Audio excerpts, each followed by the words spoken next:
پناہ مانگتا ہوں میں اللہ کی شیطان مردود سے۔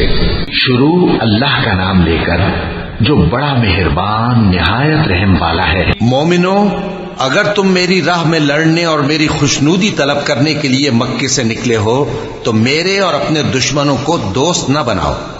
تم تو ان کو دوستی کے پیغام بھیجتے ہو اور وہ دین حق سے جو تمہارے پاس آیا ہے منکر ہیں، اور اس وجہ سے کہ تم اپنے پروردگار یعنی اللہ تعالیٰ پر ایمان لائے ہو، پیغمبر صلی اللہ علیہ وآلہ وسلم کو اور تم کو جلا وطن کرتے ہیں۔ تم ان کی طرف پوشیدہ دوستی کے پیغام بھیجتے ہو، اور جو کچھ تم مخفی طور پر اور جو علل اعلان کرتے ہو وہ مجھے معلوم ہے، اور جو کوئی تم میں سے ایسا کرے گا وہ سیدھے رستے سے بھٹک گیا۔ اگر یہ کافر تم پر قدرت پالیں تو تمہارے دشمن ہو جائیں، اور ایذا کے لیے تم پر ہاتھ بھی چلائیں اور زبانیں بھی، اور یہ چاہتے ہیں کہ تم کسی طرح کافر ہو جاؤ۔ قیامت کے دن نہ تمہارے رشتے ناطے کام آئیں گے اور نہ اولاد۔ اس روز وہی تم میں فیصلہ کرے گا، اور جو کچھ تم کرتے ہو اللہ اس کو دیکھتا ہے۔ مسلمانوں، تمہیں ابراہیم اور ان کے رفقا کی نیک سیرت کو اپنانا ضروری ہے۔ جب انہوں نے اپنی قوم کے لوگوں سے کہا کہ ہم تم سے اور ان بتوں سے جن کو تم اللہ کے سوا پوجتے ہو بے تعلق ہیں، ہم تمہارے معبودوں کے کبھی قائل نہیں ہو سکتے، اور جب تک تم ایک اللہ پر ایمان نہ لاؤ ہم میں تم میں ہمیشہ کھلم کھلا عداوت اور دشمنی رہے گی۔ ہاں، ابراہیم نے اپنے باپ سے یہ ضرور کہا تھا کہ میں آپ کے لیے مغفرت مانگوں گا، اور میں اللہ کے سامنے آپ کے بارے میں کسی چیز کا کچھ اختیار نہیں رکھتا۔ اے ہمارے پروردگار، تجھی پر ہمارا بھروسہ ہے، اور تیری ہی طرف ہم رجوع کرتے ہیں، اور تیرے ہی حضور میں ہمیں لوٹ کر آنا ہے۔ اے ہمارے پروردگار، ہم کو کافروں کے ذریعے فتنے میں نہ ڈالنا، اور اے ہمارے پروردگار ہمیں معاف فرما، بے شک تو غالب ہے، حکمت والا ہے۔ تم مسلمانوں کو یعنی جو کوئی اللہ کے سامنے جانے اور روز آخرت کے آنے کی امید رکھتا ہو اسے ان لوگوں کی نیک سیرت اپنانی چاہیے، اور جو روگردانی کرے تو اللہ بھی بے نیاز ہے، لائق حمد و ثنا ہے۔ عجب نہیں کہ اللہ تم میں اور ان لوگوں میں جن سے تم دشمنی رکھتے ہو دوستی پیدا کر دے، اور اللہ قادر ہے، اور اللہ بخشنے والا ہے، مہربان ہے۔ جن لوگوں نے تم سے دین کے بارے میں جنگ نہیں کی اور نہ تم کو تمہارے گھروں سے نکالا، ان کے ساتھ بھلائی اور انصاف کا سلوک کرنے سے اللہ تم کو منع نہیں کرتا۔ اللہ تو انصاف کرنے والوں کو دوست رکھتا ہے۔ اللہ انہی لوگوں کے ساتھ تم کو دوستی کرنے سے منع کرتا ہے جنہوں نے تم سے دین کے بارے میں لڑائی کی اور تم کو تمہارے گھروں سے نکالا اور تمہارے نکالنے میں اوروں کی مدد کی۔ تو جو لوگ ایسوں سے دوستی کریں گے وہی ظالم ہیں۔ مومنوں، جب تمہارے پاس مومن عورتیں وطن چھوڑ کر آئیں تو ان کی آزمائش کر لو، اور اللہ تو ان کے ایمان کو خوب جانتا ہے۔ سو اگر تم کو معلوم ہو کہ وہ مومن ہیں تو ان کو کفار کے پاس واپس نہ بھیجو کہ نہ یہ ان کو حلال ہیں اور نہ وہ ان کو حلال ہیں، اور جو کچھ انہوں نے ان پر خرچ کیا ہو وہ ان کو دے دو، اور تم پر کچھ گناہ نہیں کہ ان عورتوں کو مہر دے کر ان سے نکاح کر لو، اور کافر عورتوں کے ساتھ تعلقات نکاح باقی نہ رکھو، یعنی انہیں کفار کو واپس دے دو، اور جو کچھ تم نے ان پر خرچ کیا ہو تم ان سے طلب کر لو، اور جو کچھ انہوں نے اپنی عورتوں پر خرچ کیا ہو وہ تم سے طلب کر لیں۔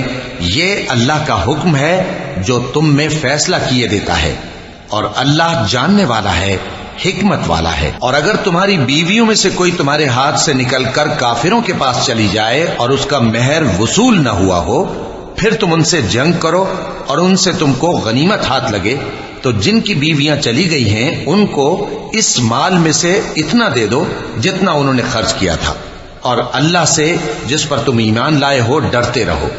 اے پیغمبر صلی اللہ علیہ وآلہ وسلم، جب تمہارے پاس مومن عورتیں اس بات پر بیعت کرنے کو آئیں کہ نہ تو اللہ کے ساتھ شرک کریں گی، نہ چوری کریں گی، نہ بدکاری کریں گی، نہ اپنی اولاد کو قتل کریں گی، نہ اپنے ہاتھ پاؤں کے درمیان کوئی بہتان باندھ لائیں گی، اور نہ نیک کاموں میں تمہاری نافرمانی کریں گی، تو ان سے بیعت لے لو اور ان کے لیے اللہ سے بخشش مانگو، بے شک اللہ بخشنے والا ہے، مہربان ہے۔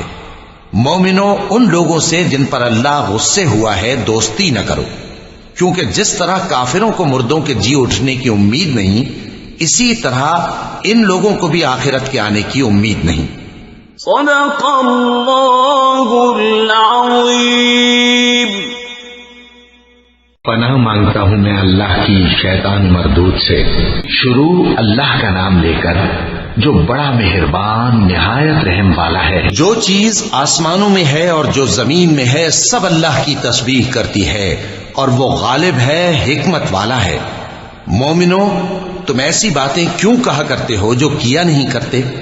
اللہ اس بات سے سخت بیزار ہے کہ ایسی بات کہو جو کرو نہیں۔ جو لوگ اللہ کی راہ میں ایسے طور پر صف باندھ کر لڑتے ہیں کہ گویا سیسا پلائی ہوئی دیوار ہیں، وہ بے شک اللہ کے محبوب ہیں۔ اور وہ وقت یاد کرنے کے لائق ہے جب موسیٰ نے اپنی قوم سے کہا تھا کہ بھائیو، تم مجھے کیوں ایذا دیتے ہو حالانکہ تم جانتے ہو کہ میں تمہارے پاس اللہ کا بھیجا ہوا آیا ہوں۔ پھر جب ان لوگوں نے کجروی کی تو اللہ نے بھی ان کے دل ٹیڑھے کر دیے، اور اللہ نافرمانوں کو ہدایت نہیں دیتا۔ اور وہ وقت بھی یاد کرو جب مریم کے بیٹے عیسیٰ نے کہا کہ اے بنی اسرائیل، میں تمہارے پاس اللہ کا بھیجا ہوا آیا ہوں، جو کتاب مجھ سے پہلے آ چکی ہے یعنی تورات، اس کی تصدیق کرتا ہوں، اور ایک پیغمبر جو میرے بعد آئیں گے جن کا نام احمد صلی اللہ علیہ وآلہ وسلم ہوگا، ان کی بشارت سناتا ہوں۔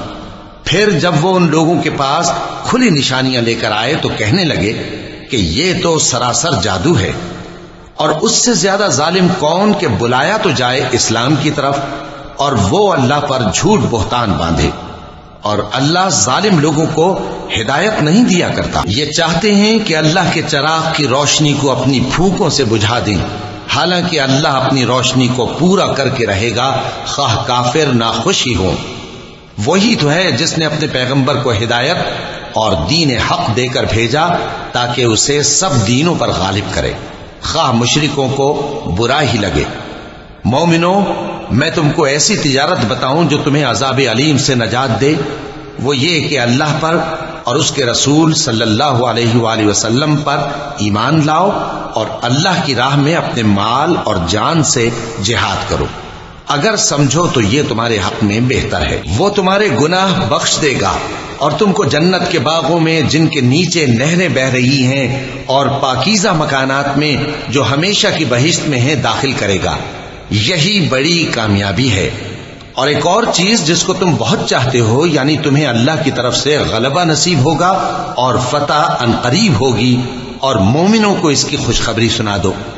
مومنوں، اللہ کے مددگار ہو جاؤ، جیسے عیسیٰ ابن مریم نے حواریوں سے کہا تھا کہ بھلا کون ہیں جو اللہ کی طرف بلانے میں میرے مددگار ہوں؟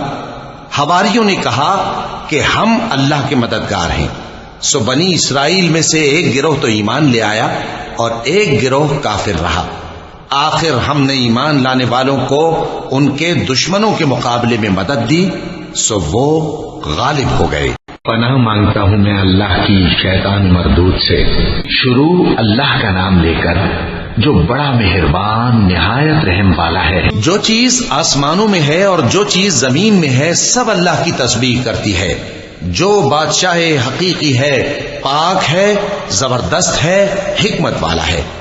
وہی تو ہے جس نے ان پڑھوں میں انہی میں سے ایک پیغمبر بھیجے جو ان کے سامنے اس کی آیتیں پڑھتے اور ان کو پاک کرتے اور انہیں کتاب و حکمت کی تعلیم دیتے ہیں۔